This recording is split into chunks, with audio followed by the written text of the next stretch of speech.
Yo lo poco que tenía para mostrarles hoy, no sé si tiene alguna consulta más o algo que quieran ver en particular.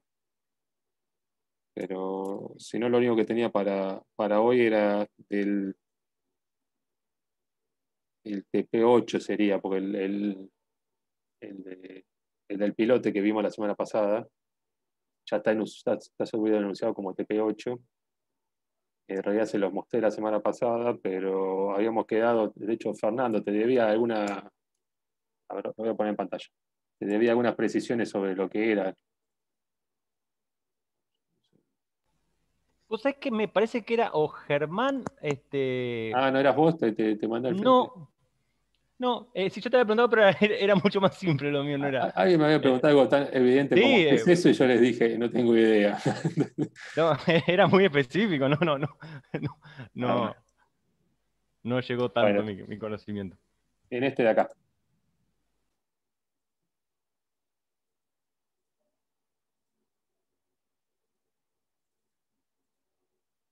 en este, yo lo que propongo, lo que tenía un poco pensado hoy era, como tenemos un tema nuevo, todavía tenemos que esperar la parte de cables, mostrarles un poco más este ejercicio y hacer algunos juegos, a ver qué pasa tocando los parámetros. No sé si alguno de ustedes lo intentó hasta ahora. De hecho, yo lo estoy haciendo acá. Esperen un segundo que quiero ver si este es.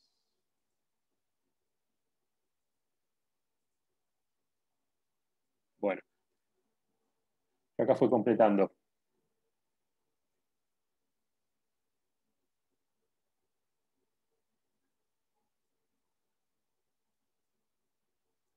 En el planteo del problema, básicamente tenemos el pilote, la barra, teníamos una rigidez y un amortiguamiento en la punta, teníamos a lo largo del pilote una rigidez y también un amortiguamiento por la fricción y la función que sería el diámetro del pilote de punta a punta. Entonces se hacía el planteo del equilibrio, ahí básicamente lo que actuaba era la tensión de las caras del pilote, cómo cambia de sección a sección, pues en función del desplazamiento, y las fuerzas tangenciales debido a la fricción y la fuerza de inercia. De ese planteo aparecían básicamente tres variables, digamos. El desplazamiento, la velocidad y la derivada, digamos, del desplazamiento en función del tiempo, perdón, de X. Es decir, teníamos la derivada respecto del tiempo y la derivada respecto de X, como cambia en función de la posición. Entonces era como analizar el problema temporal y espacial. Entonces, en la teórica, cuando plantea el sistema, a lo que es la derivada respecto del tiempo le pone un punto y lo que es la derivada respecto a la posición un tilde. Entonces, lo que está dando el programa es el desplazamiento, la derivada de desplazamiento respecto a X y la derivada de desplazamiento respecto a T.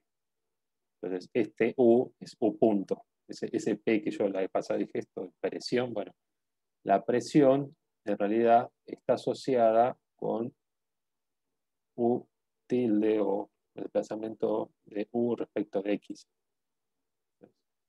Vean que la tensión normal del pilote es el modo de elasticidad por la elongación y la elongación es la variación de la deformación. Entonces, eh, cuando hablamos de tensiones, lo tenemos que asociar a este valor, a U tilde, que si lo multiplicamos por el modo de elasticidad, esta variable la estamos transformando en tensiones.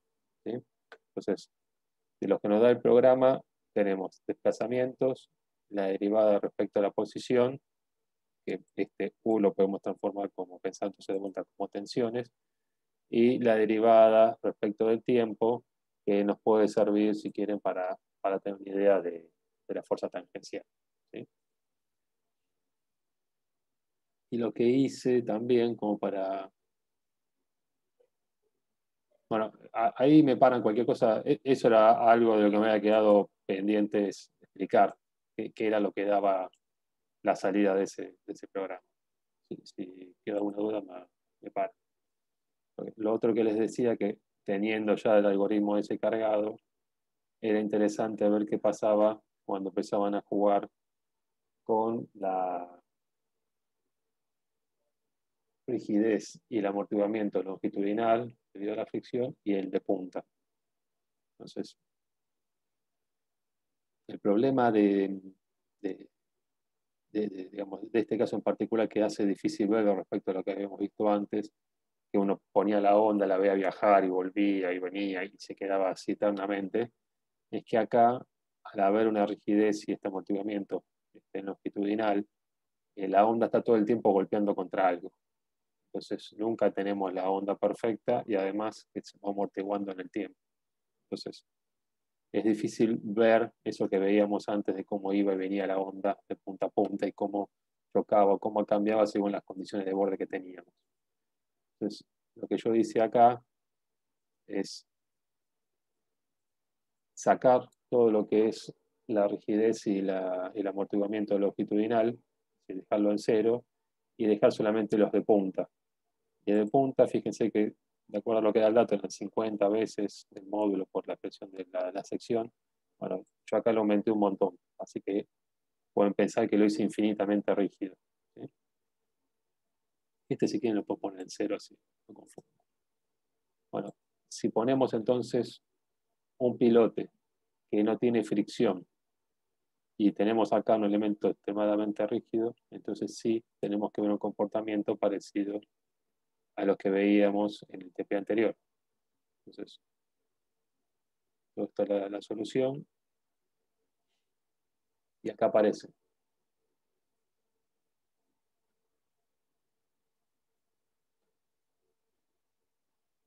Vean ahora que al no poner la fricción, tenemos para el caso donde empieza en cero, la forma esta que acá estamos, yo estoy pensando todavía que hay un error en la programación porque deja de aparecer una y otra vez. En cuanto nos movemos un poquito, sí lo hace, así que me parece que acá hay un error en la programación para este caso en particular. Pero después, si nos paramos al 50% de la luz del piloto y nos quedamos mirando ahí a ver qué pasa con la onda, bueno, cuando se golpea no pasa nada, nada. Cuando llega la onda la vemos entera. Acá llega la punta, acá vuelve, de vuelta al 50% del ciclo, vuelve a pasar, de vuelta al 50% del ciclo, vuelve a pasar y vuelve a pasar. Entonces, esto en términos de la derivada de posición, en términos de tensiones, era lo que se había visto para el práctico anterior. Que si uno golpeaba en la punta, cuando llegaba al extremo, se pegaba ese latigazo, eso que no sé, Raúl había planteado el ejemplo de la tiza, que uno golpeaba la tiza y se rompía en la punta, bueno, porque acá se duplica y después cuando vuelve la onda cambia de signo y vuelve a pasar, pero vean que siempre pasa este, en el extremo de abajo, ¿sí? Que se duplica el valor de la onda. Eso en términos de la derivada, en términos de desplazamientos, bueno, ahí lo que estamos haciendo es aplicarlo, entonces se mantiene, de hecho cuando chocan sí, acá en uno se sigue manteniendo y cuando vuelve el termina el ciclo cambia el signo. Ahora se lo voy a mostrar con el simulador para que lo puedan entender. Y respecto al U punto, la derivada respecto del tiempo, de vuelta, ven la onda, golpea acá está el 1, golpea en el 1, cambia el signo, vuelve, acá en 2, vuelve a golpear, pero no cambia de signo, acá en el otro ciclo cambia de signo y mantiene siendo otro ciclo más. Esto que le estoy contando acá, lo voy a tratar de graficar, aprovechando el simulador ese que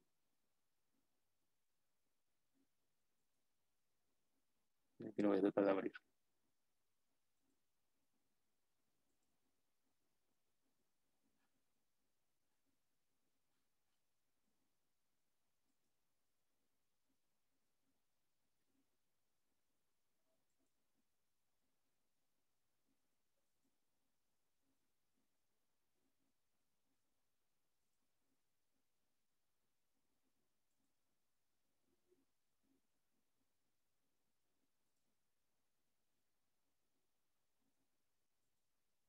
Acá sí, ya estoy.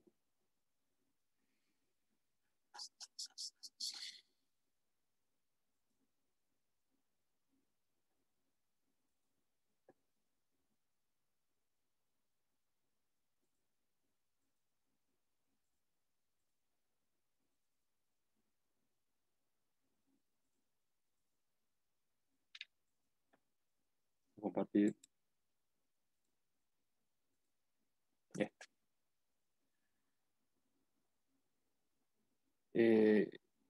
Lo que voy a tratar de reflejar acá es lo que está pasando, lo que les acabo de mostrar en Markov. Vamos a ver caso por caso, porque estamos graficando tres cosas distintas. No es lo mismo las condiciones de borde respecto a desplazamiento, respecto a velocidad, respecto a la variación con la posición. Entonces,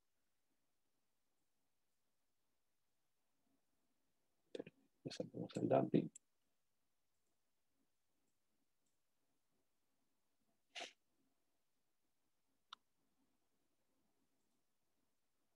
Ahí.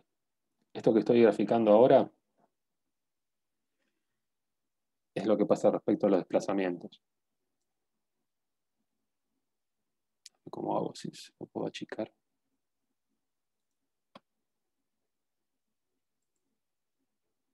Voy a tratar de compartir distinto, a ver si puedo. No creo que me deje, pero tengo.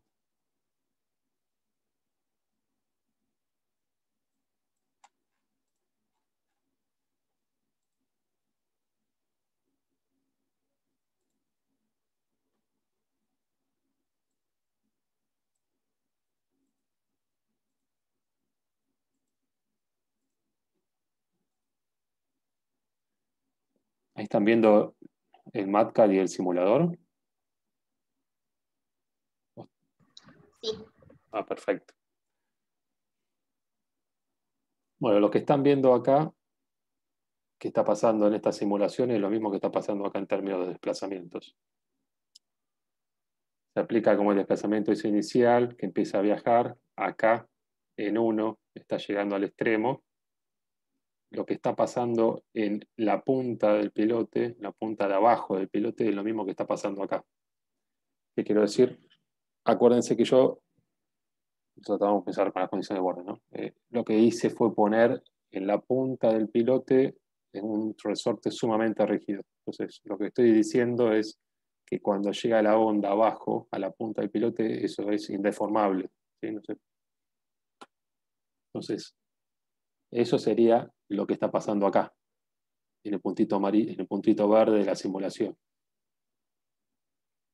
Entonces, lo que están viendo acá es este mismo efecto, que va, a ver, va y viene con el mismo signo, hace un ida y de vuelta con el mismo signo, que es el que están viendo acá, 1, 2 ciclos, y pega la vuelta y vuelve. ¿Sí? Ahora, para lo que es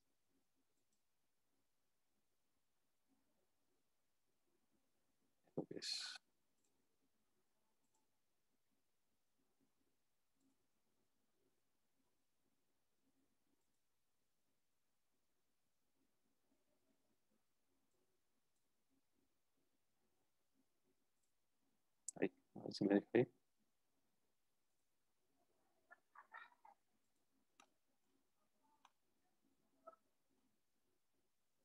Este dijimos que es la derivada respecto de X.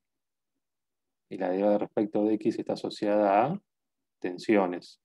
Entonces, eso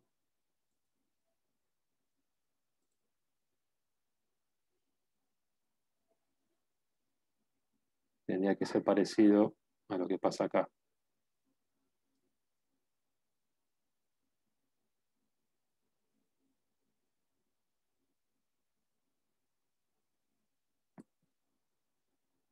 En la punta del pilote es donde se produce ese efecto látigo, donde se duplica.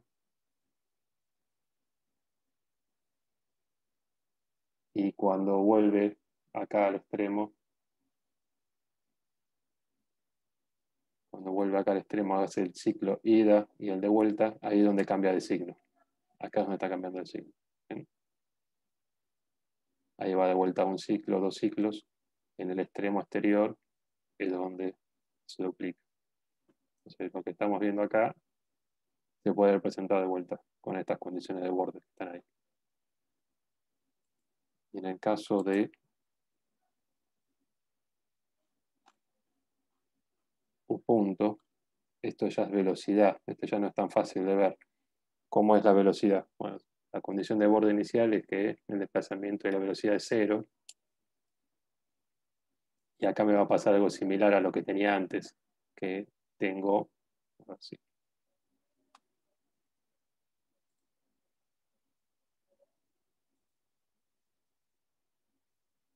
Tampoco, no es este. Este no es tan fácil de ver.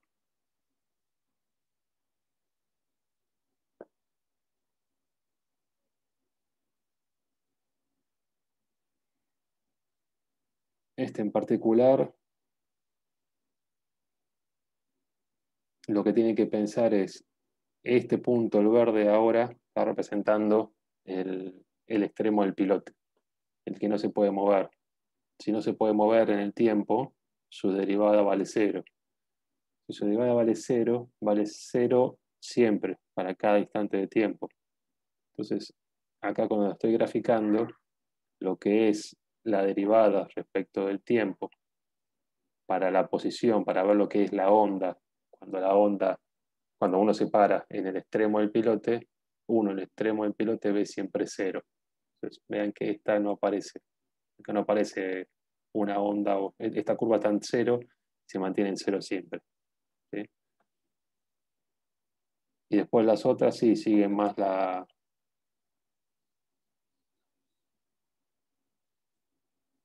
siguen la misma forma que cuando llegan al extremo, cuando llegan al extremo se duplican. Es decir, es lo mismo que están viendo acá, pero ahora cambió la posición. Lo que antes era, bueno, es decir, este es el extremo de abajo del pilote y este es el extremo de arriba. ¿Sí? Por eso acá arriba están viendo el doble de lo que está viendo, lo que está pasando acá. Y en cambio, en cualquier otra parte, lo que ven es esta onda, que es siempre el mismo tamaño. ¿Sí? Solamente ven la duplicación en el extremo. Entonces, bueno, a lo que los invitaba es básicamente a tomar el algoritmo este que ya tienen programado y empezar a toquetear y a cambiar esto que acabo de hacer. Bueno, ahora veamos qué pasa si pongo algún valor de rigidez. No pongo un valor chico, de rigidez longitudinal. O más fácil de ver creo que va a ser, a ver si sale, poner el amortiguamiento.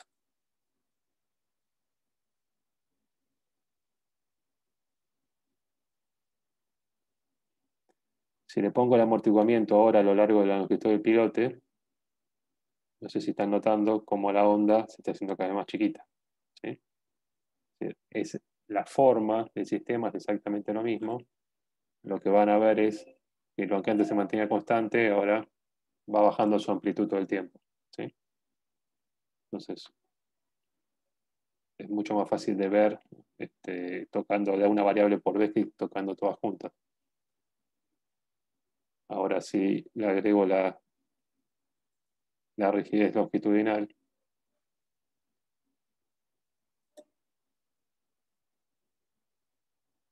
sigo teniendo el extremo infinitamente rígido. Ahí empiezan a aparecer estas curvas, que ya no me acuerdo quién fue la semana pasada que me preguntaba, pero me decía, bueno, ¿cómo lo veo? ¿Por qué no veo la onda como estaba antes? Bueno, esto que están viendo acá es porque al pulso que tenían, recuerden que la teórica, digamos, la solución teórica era tener el pulso rectangular acá, ¿sí?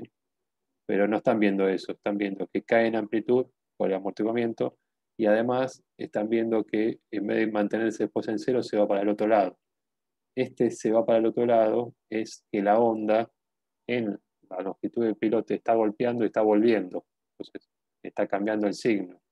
Así que empieza a haber una instante a instante empieza a haber una evolución de los reflejos de la onda contra la rigidez que tiene longitudinal el pilote. Entonces, ahí ya se hace mucho más difícil ver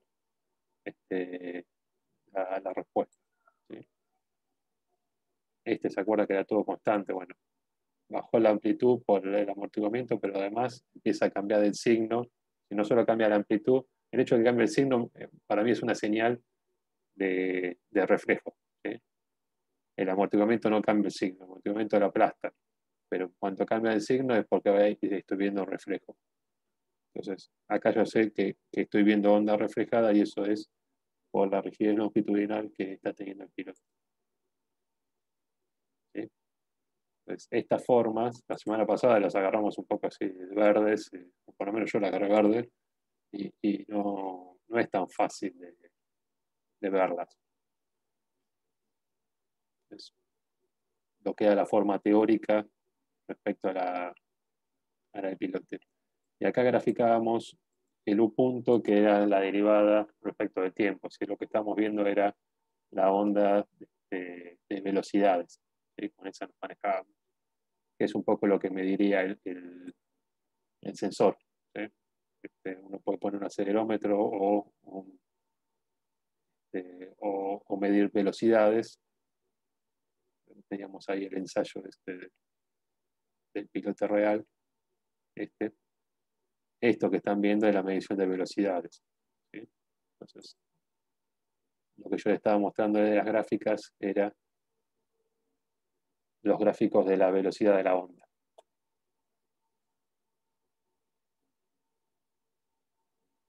¿De acuerdo? Antes que cambie, estaba por mostrar otras cosas. ¿Se entendió? ¿Se ve? Es importante que una vez que lo tengan funcionando, empiecen a cambiar valores, porque si se quedan con estas imágenes solas, se hace muy difícil de ver. De hecho, a mí todavía me falta cambiar acá y sacarle, bueno, me falta jugar con la punta, pero obviamente si cambio el amortiguamiento de la punta, lo que van a ver es que cuando el ciclo se mantiene constante, a ver, vamos a hacer. El ciclo se mantiene constante,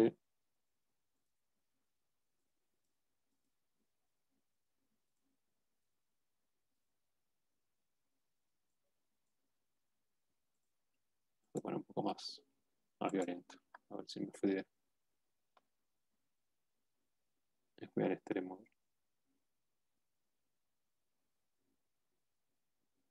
No se nota mucho.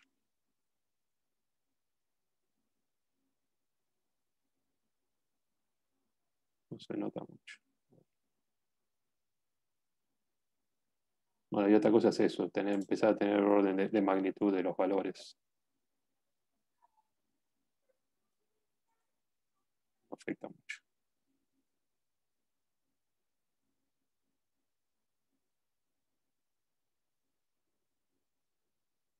No. Tendría que ir viendo cómo va bajando cada vez que pasa por la punta, pero no se está viendo. No está afectando. Tengo mal seguramente las unidades.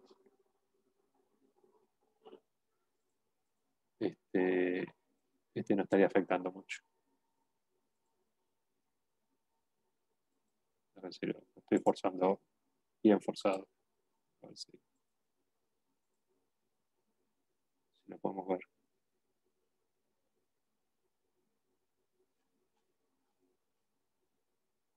Se niega, ¿eh? No estoy viendo cambio ahí.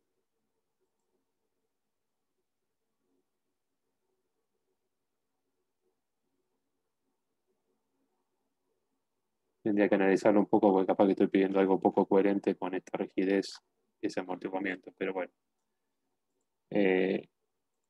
La idea es que en cuanto ponen la rigidez longitudinal y el amortiguamiento longitudinal, ya las formas cambian tanto que se hace difícil de interpretar la señal.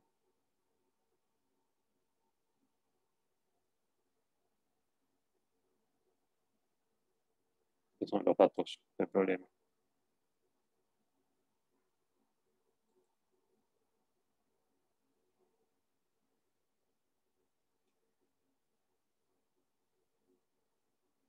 estos son los gráficos que habíamos visto la semana pasada, ¿sí? Bueno, que comparamos también con el ensayo real. ¿Está bien? ¿Se entendió? ¿Valió la pena mirarlo o no? ¿O se entendió cada vez menos? Está bueno, Ale, como a esas comparaciones. Y no sé si lo hiciste, me parece que no, si solamente es friccional, no tiene capacidad de punta el pilote. Si no tiene capacidad de punta, lo hice y van a ver algo medio extraño.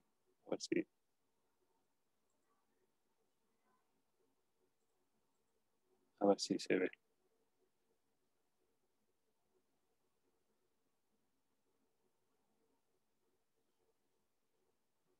Vamos a sacarle. Perdón, es que vaya, vuelva, vaya, vuelva. Voy a sacar todos los K. Si saco todos los K, sigue largo. Vamos a ver qué pasa. Se entiende, le acabo de sacar toda la rigidez, así que va a pasar. El pilote se va a ir indefinidamente.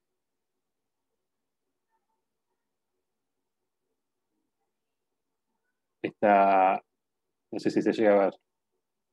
Empieza el desplazamiento, sube, sube, sube, va a seguir subiendo. Está cayendo porque me quedó un amortiguamiento en algún lado que no sé dónde lo dejé. Acá lo dejé. Ahí. Pero si le saco toda la rigidez, obviamente se va eternamente. Y la propuesta era no hacer eso, sino...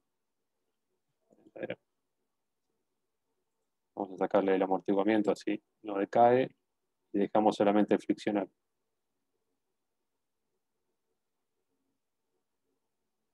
Va a ser difícil de ver igual, porque es esto que va a ir chocando, va a ir chocando y volviendo y volviendo y volviendo, y se va a armar cualquier cosa. Este patrón no creo que se mantenga. Lo que está pasando es algo parecido que si yo empiezo a hacer algo así. No aparece un patrón fijo. Lo que estoy haciendo acá forzadamente con el simulador es empecé a rebotar y cada vez que se desplaza la onda rebota un poco y parte de la onda vuelve. Bueno, es lo que está pasando acá. Si me voy al extremo, lo hago demasiado rígido, va a rebotar todo de entrada. Pero es eso, y lo otro que cambia acá es lo que pasa a la punta, porque la punta ya no es infinitamente rígido. Pero a ver cómo... Es difícil graficarlo porque deja de tener realidad. Si yo saco la rigidez longitudinal y la de punta, ya no queda muy representativo. Pero recuerden que acá iba todo derecho. El hecho que se vaya achicando es esto de la onda que iba rebotando y le va cambiando el signo. Y nada, me parece que esto cuanto más ciclos lo alargue, tengo solamente 5, pero cuanto más ciclos lo alargue, más errático se va a volver. ¿Sí? Va a ser algo parecido a esto.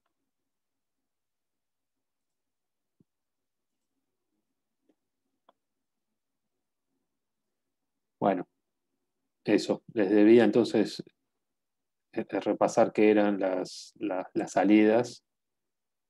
Lo que tienen que ir pensando es, según lo que ponen como K o C, qué es lo que está pasando en la punta y en el extremo, como para poder hacer analogía con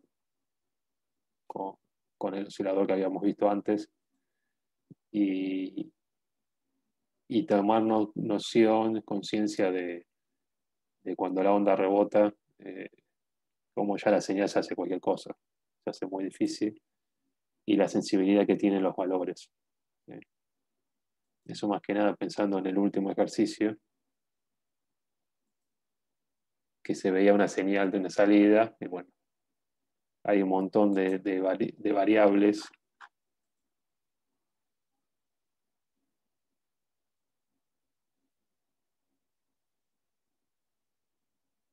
en este de acá.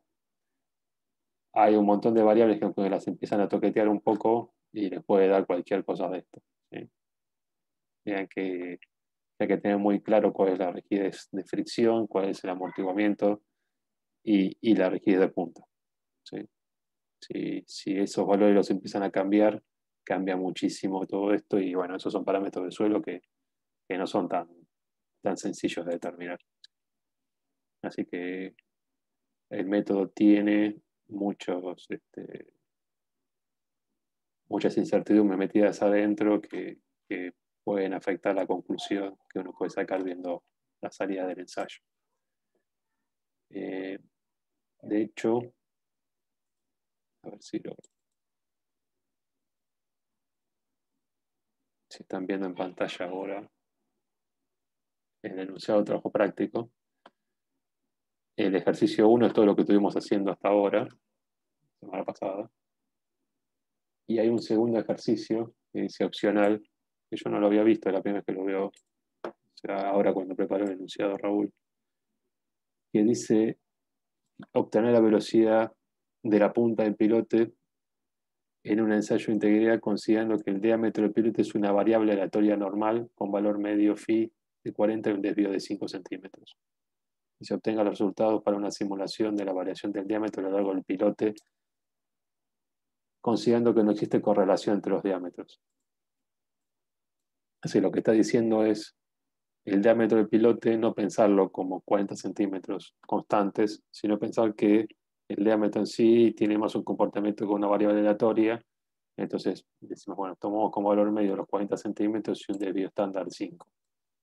Y luego, si uno quiere hacer esa simulación, no sé cómo están ustedes con el tema de simulación, ese es un tema que manejan, pero si uno quiere hacer esa simulación, en realidad, sección a sección, hay una cierta correlación. Si en una sección el diámetro vale 43, en el de al lado no va a valer 32, y en el de al lado 43 de vuelta. Entonces, en general hay cierta correlación entre los valores, pero se puede, digamos, para hacerlo más simple acá en este caso, les propone resolverlo considerando que no existe la correlación entre ellos.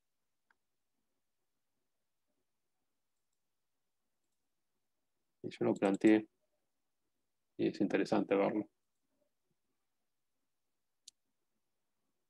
Lo que nos están diciendo el problema es exactamente el mismo. Lo que nos están diciendo ahora es que nuestra función del diámetro no es un valor constante de 40, sino que es una variable aleatoria. ¿Saben cómo se hace esto en MATLAB? ¿Alguno sabe algo de simulación? ¿Hicieron simulación alguna vez? Ni idea. No tienen idea de lo que estoy hablando. Poco y nada. Poco y nada. No.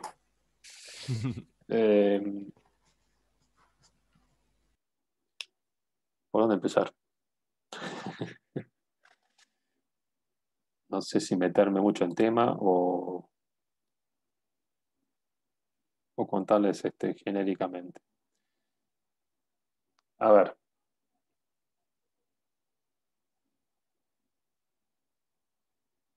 ¿Qué es simulación? Vamos a empezar por ahí. Hay diferentes procesos de la naturaleza, por ejemplo, la altura de un río, la temperatura, la altura de las personas, bueno, todos esos eventos uno los puede pensar como variables aleatorias. ¿Sí? La altura de las personas va a tener toman una población, va a tener un determinado valor medio, un cierto desvío, y si uno hace una especie de histograma y ve cómo es la distribución de esas muestras, y puede llegar a aproximarla a diferentes tipos de distribuciones, por ejemplo, una distribución normal. ¿Sí? Ahora, eso es, tomo una muestra de valores y saco la información de ahí, construyo este histograma y saco la información de ahí.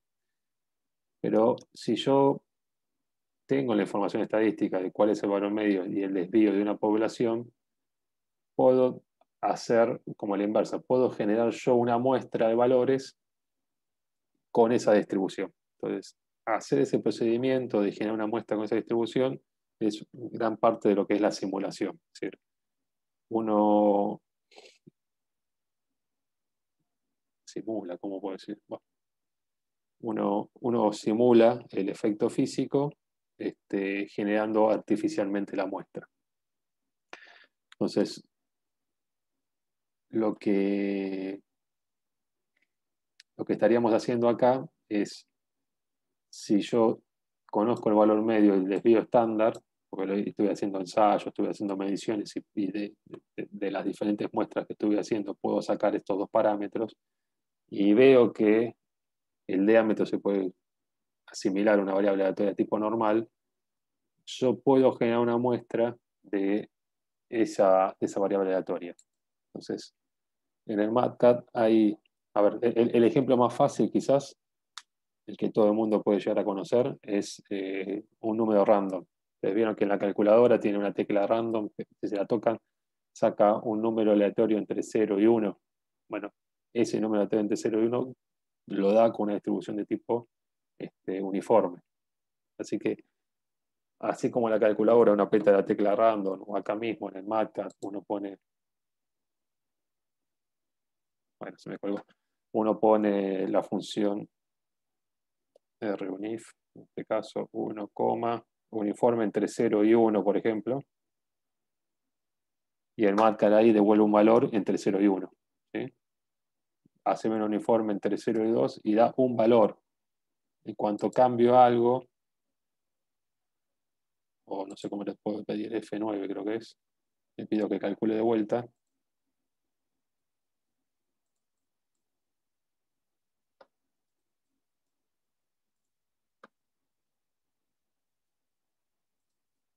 Bueno, no quiere calcular de vuelta.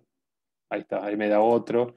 Y cada vez que le pregunto me da otro. O quizás lo vieron en Excel, la función aleatorio. Bueno, esas funciones uniformes, aleatorio, random, que están en la calculadora, hacen eso.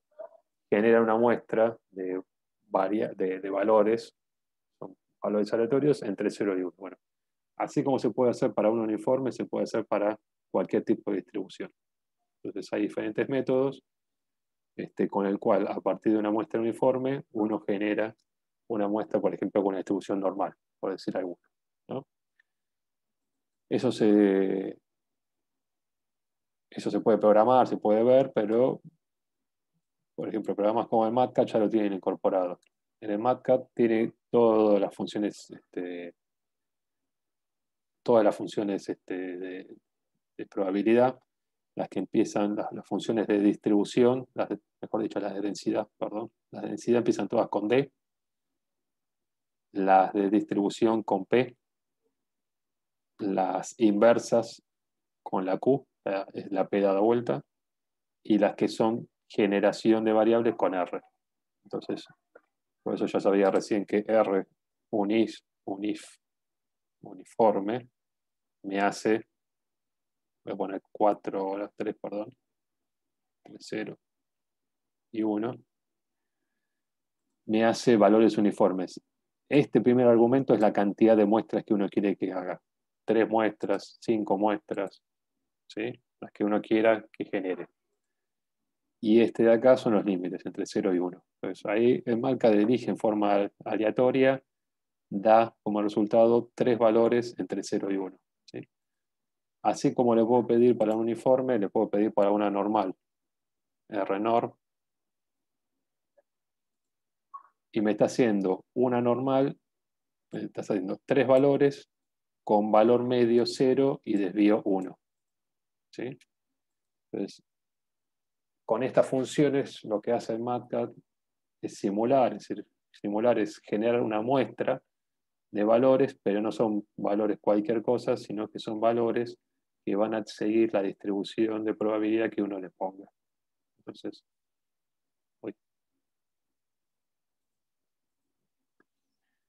¿cómo se hace esto? Es bastante fácil. Yo tenía para programas secciones entre 0 y NL, que no me acuerdo cuánto valía, 300, 600, no me acuerdo cuánto valía. 100. Tengo 100 secciones en el pilote. Tengo las posiciones de las 100 secciones, es tomar el intervalo por los 100. Tengo los parámetros estadísticos del diámetro, valor medio y desvío, y entonces después le digo que el diámetro del pilote, en vez de ser la función que vale 40, como teníamos perdón, que les cambia así, pero que los muestro acá paralelamente.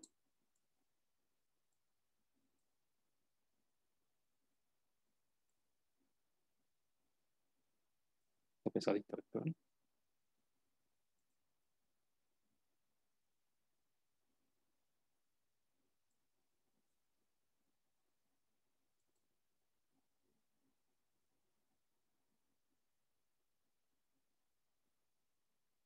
Vamos que llegamos.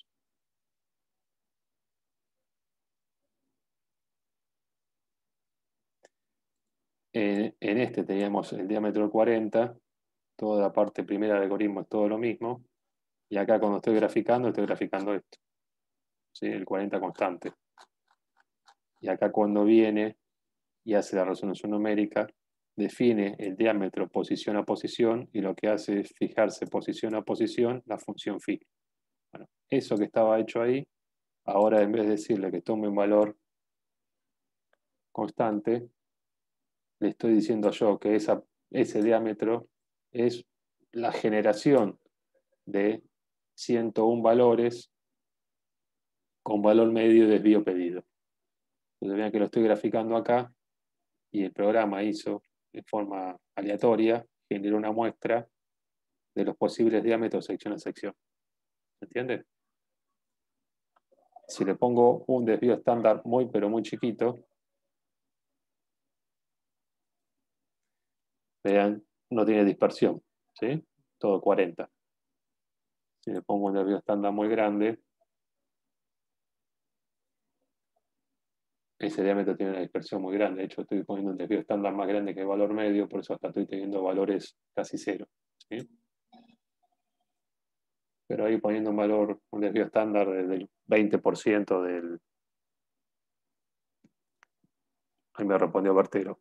Bueno, quedamos el lunes a las 15 horas, ¿eh? Y recién me confirmó.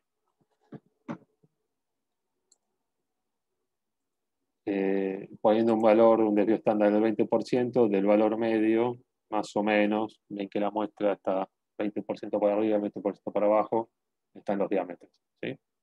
Entonces, ¿para qué sirve todo esto? ¿Se entendió la idea, no? Sí. A mí me quedó clarísimo, Ale. Bien. Alejandro, ¿me Sí, puedes hacer una consulta? dale.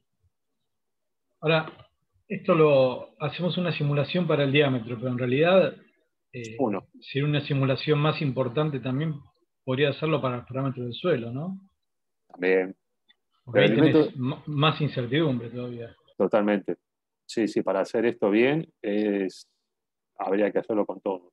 Y empezar a ver el peso de cada uno. Quizás el diámetro en sí no tiene tanto peso como el parámetro del suelo, que a veces te dicen, el estudio de suelo te dice va entre 1 y 1000. Así que calculen con 100 y uno dice, bueno, calculo con 100 y voy con eso. Bueno, si el resultado con 1 o con 1000 te da más o menos parecido, no hay problema, porque no tiene tanto peso. Pero si el resultado con 1 o con 1000 te da muy distinto, entonces tenés que hacer un análisis probabilístico. Yo estos temas los veo, los presento en el curso de seguridad estructural. Ahí los analizamos bien y trabajamos con esto. Por eso acá no sabía desde dónde empezar a explicar el tema. Vamos a empezar a explicar de lo que es una variable aleatoria y hacer todo el camino, o bueno, decidí esto que es un poco más gráfico. En 15 minutos tuvieron la explicación del fenómeno, pero sí, simulación es una herramienta muy, pero muy útil para, para tomar la sensibilidad de los parámetros. Vos resolvés en forma determinística, pero agarras un parámetro y lo consideras en forma probabilística con esto de las simulaciones y ves qué peso tiene y qué tanto error puede estar cometiendo tu resultado. Totalmente, Germán. Habría que hacerlo completo. Gracias. Eh,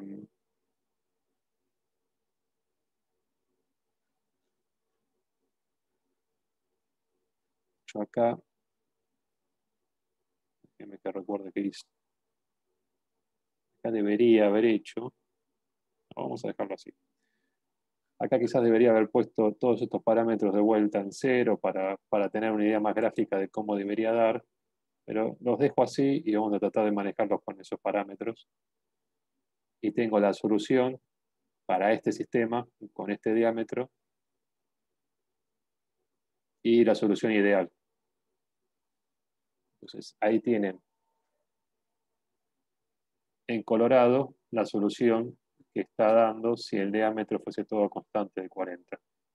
Y en verde, lo que me está dando ahora con esta simulación. La simulación que estoy haciendo también, como aclaración, es un solo valor. Cuando se hacen estos procedimientos, no se hacen una sola vez, sino que este mismo ejemplo se repite, se le pide al MATLAB, al algoritmo que uno hace, que lo repita 100 veces, 1000 veces, 1.000.000 de veces, y de todas esas veces fijarse la información estadística, cuál fue el valor mayor, cuál fue el valor menor, cuál es el valor medio, cuál es el desvío. Entonces, acá para graficar la respuesta no tiene mucha importancia, pero imagine que, no sé, que está tratando de averiguar cuál es la máxima tensión del pilote. Bueno, para cada simulación tendría que obtener la máxima, guardarla, y después de hacer 1000 simulaciones de esa muestra de 1000 posibles valores de la tensión, sacar su valor medio y su desvío. Y a partir de ahí entonces pueden sacar conclusiones, ¿sí? Acá simplemente era el hecho de alguna manera meter como dato qué influencia tiene el verdadero diámetro del pilote, si uno piensa que no se puede construir exactamente con diámetro de 40, sino que va a haber un cierto desvío, ¿sí? Pero no dio tan mal, ¿de acuerdo? Así que, además de todo lo que vimos antes de toquetear estos parámetros, se suma también este efecto del diámetro del pilote, ¿sí? Y no, ¿se entendió? ¿Dudas? ¿Consultas?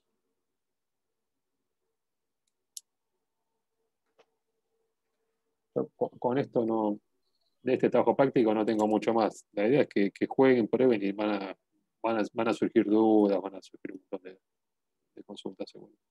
Inquietudes que probablemente no las pueda responder. Pero con este práctico, en sí, la parte numérica está dada, y lo que hay que tratar de hacer es no ponerse a programarlo, sino tratar de entender bien cómo funciona, ¿sí?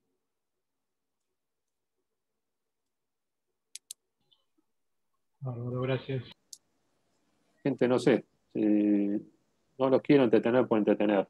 Ya, confirmo que Raúl me puso un OK por WhatsApp, entonces la idea sería tener la teórica el lunes que viene a las 15 horas. ¿Sí? Ale, yo tenía una pregunta del trabajo 6, una pequeña consulta. Dale. ¿Querés que lo Y muestre nada. yo o querés mostrarlo vos? Desde el enunciado, si querés mostrarlo, más que nada donde dice que el diseñador ha decidido obtener un periodo de 2 segundos Sí. para el primer modo de vibración en ambos casos. Eso, ¿por qué elige ese periodo? Eso no tengo ni idea. Es una pregunta para el curso de sísmico, pero Claro. sí, parte del trabajo del diseño, el diseño preliminar, es: tengo una estructura en tal lugar, sé que es una zona sísmica, bueno, veo el espectro y como diseñador, en función de la altura que va a tener el edificio, decido yo qué periodo quiero que trabaje.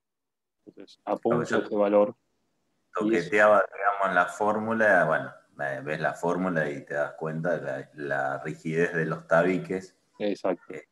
Cambiaba ese número y me cambiaba, pues inversamente proporcional me daba. Bueno, la idea es, en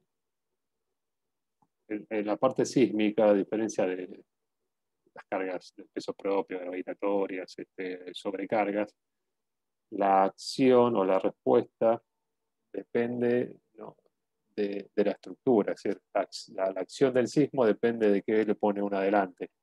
El peso propio o, no sé, la sobrecarga de uso no depende de qué tipo de estructura hay abajo. Pero la acción sísmica sí. A ver, ¿qué quiero decir? Uno, si calculan edificios, casas o algo, ponen el modelo, ponen todas las cargas, sacan los diagramas, se fijan, ustedes hacen el predimensionamiento de, no sé, una pieza de hormigón, dice va a tener 50 centímetros, ponen la armadura y se fijan si verifica o no.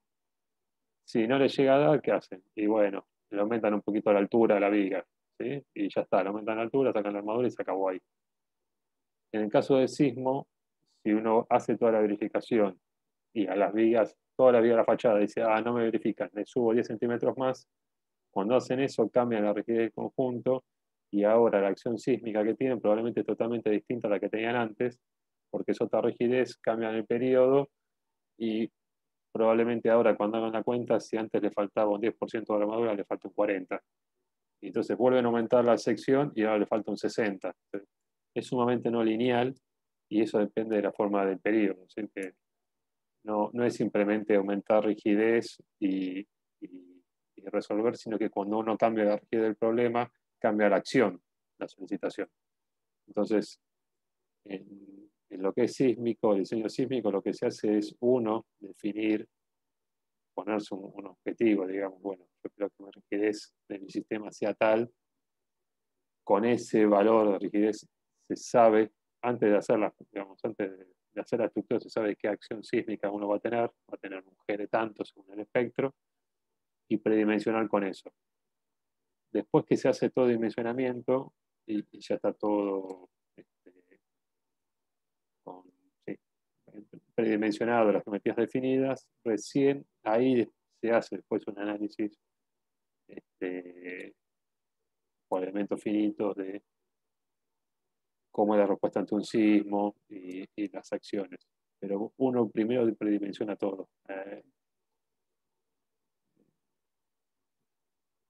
Son conceptos de sísmico, pero básicamente la acción básicamente uno elige, como diseñador, uno elige qué acción va a soportar la estructura. Es raro.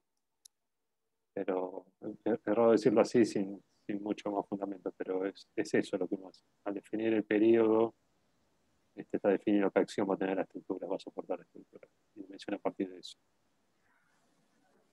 Está claro, Ale, está claro, por más que vos decís. Me está faltando profundizar bastante más, porque... No, pero por lo menos la idea, entiendo, digamos, la influencia de las variaciones de las inercias en el comportamiento ante las deformaciones. Así que ya con eso me deja contento, Vale. Pero bueno, está faltando fortalecer bastante más el concepto, pero es un poco eso, que el diseñador tiene digamos, tiene que prever qué rigidez tiene y no empezar a poner dimensiones y cambiándolas, porque al cambiar eso está cambiando la acción y está cambiando todo. Entonces, es antiintuitivo si uno está acostumbrado a mencionar con otro tipo de acciones, pero con el sismo es como que uno elige la acción a la que va a soportar la estructura. Es un poco esa la idea. Pero bueno, de lo que es el desarrollo del ejercicio no tenés problema, ¿no, Fabiano? Por ahora vengo avanzando bien. No me trabe todavía. Pero Sí, le estás metiendo velocidad. Trato de, por ahí que me trabo, de tratar de resolverlo y no joderte, pero bueno, por ahí digo, debe ser una pavada, por eso digo yo, me pasó varias veces te lo estaba por mandar y me doy cuenta que aparece. Que me he equivocado, pero trato de no joderte, pero bueno. No hay problema. Sé que funciona así, que uno se traba y lo tiene adelante en la vista y no lo ve. Bueno, yo ya pasé varias veces por eso y entonces soy quizás un poco más canchero para descubrir algunos errores, pero no siempre tan fácil.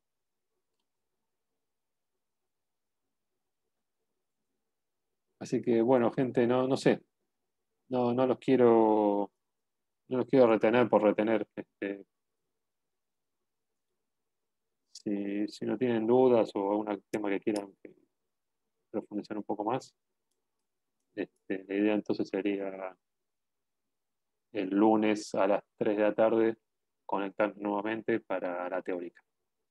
¿Sí? Después ya el viernes haríamos la práctica esa teórica. El lunes no haríamos teórica, no haríamos práctica del tema. ¿Sí? Y de todas maneras, si no, subimos la clase a internet, a YouTube, para que la puedan ver cuando quieran. ¿De acuerdo? Bárbaro. Muchas gracias, Alejandro. Yo les mando igual un mail a todos para que quede la hora para los que no nos escucharon. Y consulta, ¿vale la pena que esto lo suba, lo de hoy? No. Sí. ¿Sí? Ah, bueno. Sí, creo que sí. ¿Sí sirve? Ok. Ok, entonces lo subo también como una clase más a YouTube.